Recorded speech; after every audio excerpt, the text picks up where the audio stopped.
Ndërkohë të kalojmë pak tek SPAK-u, çfarë po ndodh me prokurorinë e posaçme e cila gjendet nën breshërinë e sulmave të politikës, përmendim këtu kryeministrin Edi Rama,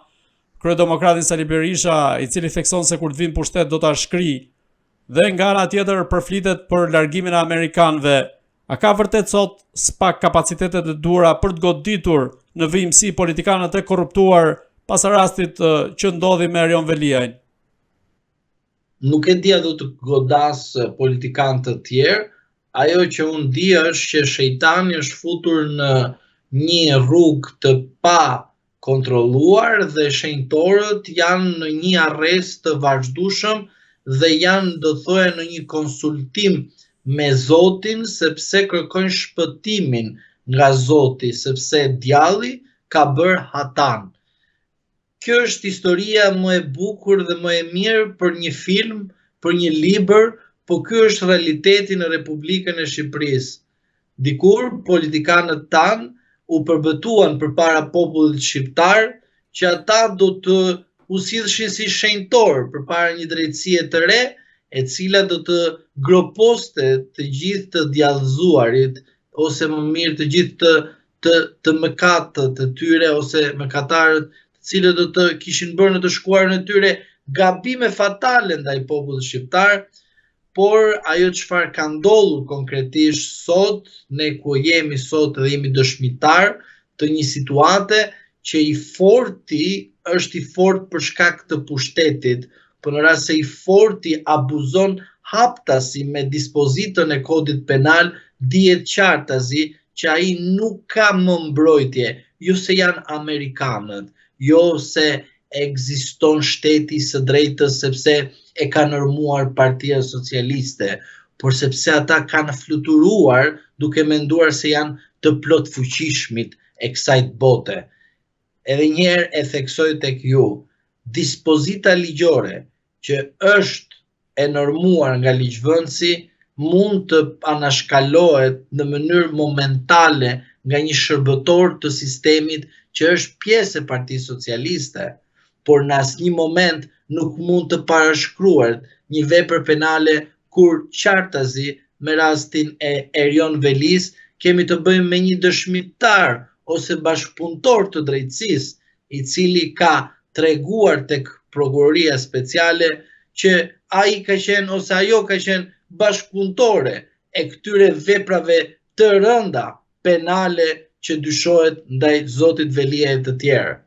Që do të thotë nuk është se kanë ikë amerikanët, nuk do të thotë që nuk është apo nuk do të jetë politika shqiptare, po do të thotë që nga fuqia e tepër që i kanë dhënë vetes tyre Edi Rama, Sali Berisha, Ilir Meta, sot nuk është se është SPAK-u, pra është kjo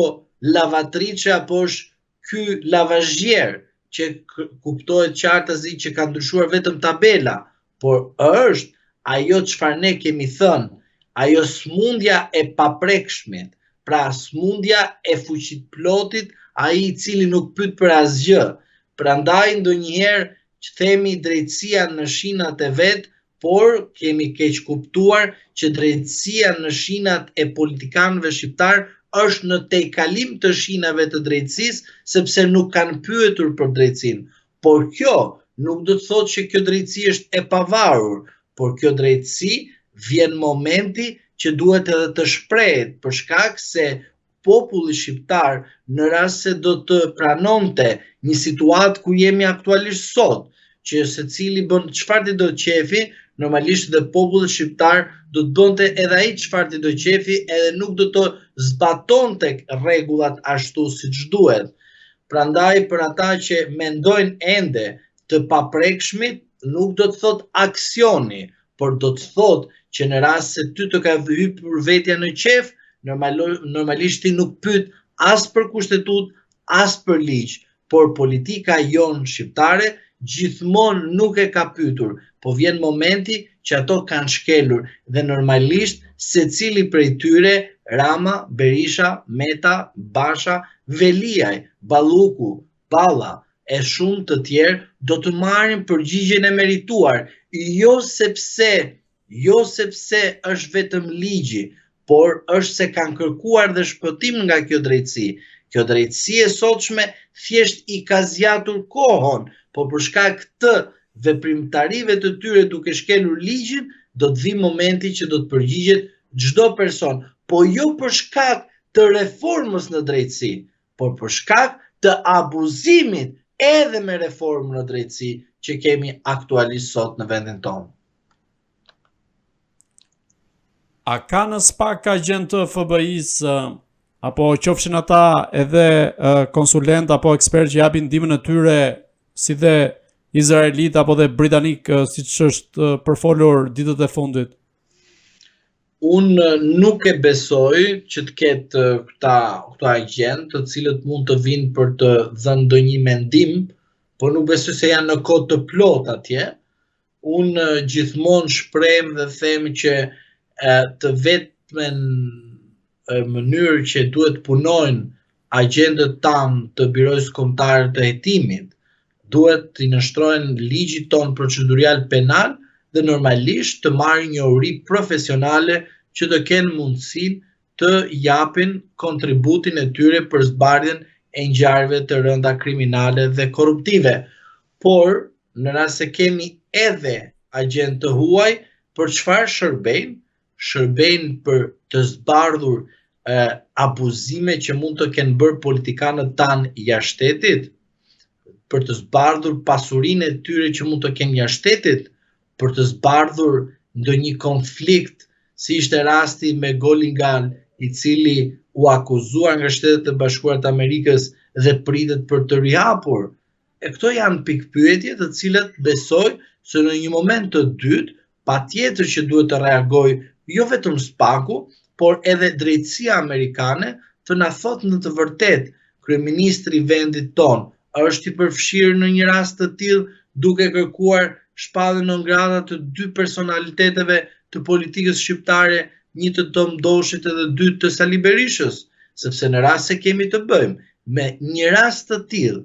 zoti Rama do të thotë që ka bërë një vepër të rëndë morale, sepse nuk ka goditur nëpërmjet skenës politike Berishën dhe Tom Doshin, por e ka goditur në mënyrë shumë tinzare duke i goditur me 9 grada, sepse mos harrojmë faktin se shqiptarët sot, akoma dhe sot, besojnë që po Amerika të donë, normalisht edhe unë do të votoj, por zoti Berisha bëri diçka shumë të